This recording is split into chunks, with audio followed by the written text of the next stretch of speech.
রাধে রাধে। রোজ দিনের মতো সকালবেলা চান করে রেডি হয়ে গেছি, যাব মন্দিরে। আজ বাড়িতে কেউই ছিল না, আমি আর বাচ্চা ছিলাম। আজ সকালবেলা শুধু একটা চা খেয়েছি, চান করেছি আর যাচ্ছি মন্দিরে। সব কাজ আমার শাশুড়ি মা করে থুয়ে গেছে, আমার লক্ষ্মী শাশুড়ি মা, সে সব কাজ করে থুয়ে গেছে। তো আমি আর বাচ্চা ছিলাম বাড়িতে, আমরা দুজন মিলে যাব মন্দিরে। তাই একটু রেডি হচ্ছিলাম, যেহেতু আমি একটা বাড়ির বউ, সেহেতু সিঁদুর টিপ এটা আমার ডেলি পড়তে হয়। তাই পরে এখন যাব মন্দিরে। বাচ্চা আছে আমার সাথেও, বাইরে খেলা করছে, আমি আরও যাব মন্দিরে। তারপর মাও বাড়ি এসেছিলো। তো মন্দিরে ঘর থেকে বেরোলে পাটা ধুয়ে একটু মন্দিরে উঠি, তার জন্য গেছিলাম পা হাত পা ধুতে। তারপরে এসছি মন্দিরে। আর এই যে গ্যাস ওভেন, এটা আমি উপরে নিয়ে যাব, তার জন্য এখানে বের করে রেখেছিলাম। এটা মন্দিরে ছিল, সেটাকেই নিয়ে যাব। তো সকালবেলা তোমরা একবার মায়ের দর্শন করো। এখন মন্দির পরিষ্কার করব, আমার মন্দির পরিষ্কার করা কমপ্লিট। এখন যাব তুলসীপত্র চয়ন করতে। তুলসীপত্র তুলে নিয়ে এসি। আর আজ একটু বেশি করে তুলসীপত্র তুলেছি, কারণ একাদশী দ্বাদশীতে তুলতে নেই। তো পরের দিন পড়ছে একাদশী দ্বাদশী, তার জন্য আমি বেশি করে তুলে রেখেছি। যেহেতু চিত্রপটে দিতে হয়, ভগবানের সেবায় দিতে হয়, তার জন্য বেশি করে তুলে রেখেছি। আর আমি রোজ দিনই শিব ঠাকুরকে চান করাই, কিন্তু সোমবারটাই হচ্ছে আমি একটু ঘি মধু দিয়ে চান করাই, আর না হলে এমনি গঙ্গার জল আর এমনি জল দিয়ে আমি রোজ চান করাই। এই শীতকালে আমারই চান করতে ইচ্ছা হয় না, বাবাদের চান করাতেই আমার ভয় লাগে। কিন্তু যেহেতু নিয়ম আছে, তো ডেলি আমি চান করি, আবার মুছে দিই ভালো করে। তোমরা জানাবে যে আমি কোনো ভুল ত্রুটি করলে বা কোনো পুজোয় যদি ভুল ত্রুটি করছি, তোমরা বলবে আমাকে যে আমি কোন ভুলটা করছি। আজ আমার সব কিছুই গোলাচ্ছিল, কেন জানি না, প্রথম থেকেই সব কিছু গোলাচ্ছে।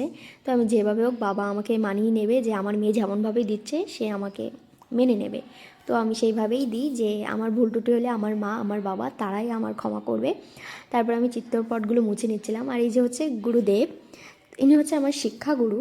তো ওনার এতে আমি চেষ্টা করি যে একটু রাধা নাম জপ করার, একটু ভগবানের কৃপা লাভ করার, ভগবানের সেবা করার। আমি আগে খুব কম টাইমের মধ্যে পুজো দিয়ে চলে আসতাম, কারণ আমি সেবার কিছুই জানতাম না। এখন একটু একটু করে আমি শিখছি সব কিছু, যে কীভাবে সেবা করতে হয়, কীভাবে কী করতে হয়, সেটা এখন শেখার চেষ্টা করছি। তো এখন যেটুকু জানি সেটুকুই আমি করার চেষ্টা করছি। আর এখন ফুল খুব কম পাওয়া যাচ্ছে, তো যেটুকু ফুল থাকে সেটুকু দিয়েই মায়ের সেবা দিতে হয় এখন। কোনো কোনো সময় ফুল কেনাও হয়, বাট হয় না, নিজেদের গাছের একটা লাল ফুল একটা সুন্দর, বেশ ভালো লাগে। তো সেভাবেই আমি মায়ের সেবা দিচ্ছিলাম, অল্প অল্প ফুলেই সেবা হয়, তো দিচ্ছিলাম, আমি সেভাবেই সেবা দিচ্ছিলাম। তারপর সব কিছু রেডি হয়ে এখন পঞ্চপ্রদীপ রেডি করছি, যেটা সন্ধ্যেবেলা লাগে, কিন্তু আমি দুপুরবেলা রেডি করে রেখে দিই, কারণ সন্ধ্যেবেলা একটু তাড়াতাড়ি হয়ে যাবে, তার জন্য। আমি আর দাদুই আসি সন্ধ্যেবেলা মন্দিরে, আর দুপুরবেলাটা আমি একাই আসি। তো আজ আমার মায়ের ভোগে ছিল হচ্ছে লাড্ডু, চিড়ে ভোগ, কলা আর বাতাসা। আর ফলগুলো সব শেষ হয়ে গেছে, তো ওগুলোই ছিল, তা আজকে ওগুলোই দিয়েছি। তারপর যেগুলো থাকে আর কি মন্দিরে, কিছু শুদ্ধিকরণের মন্ত্রতন্ত্র থাকে, সেগুলো করে মায়ের পুজো এখন আমি দিচ্ছি, আরতি করছি। সকালে যে আরতিটা হয় সেটাই করছি। তোমরা কিন্তু আমাকে জানাবে আমি যদি কোনো ভুল ত্রুটি করি। হ্যাঁ, আমি কিন্তু জানি না, যেটুকু জানি আমি সেটুকু চেষ্টা করি।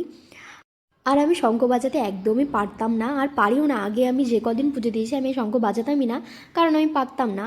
আর এই শঙ্খটা এত ভালো যে কত আস্তে আস্তেই বাজে। আমি বাচ্চার কাছ থেকে শিখেছি শঙ্খ বাজানো, আমাদের বাড়ির বাচ্চাটা, ও কত সুন্দর বাজায় শঙ্খ, তো ওর কাছ থেকে আমি শিখেছি।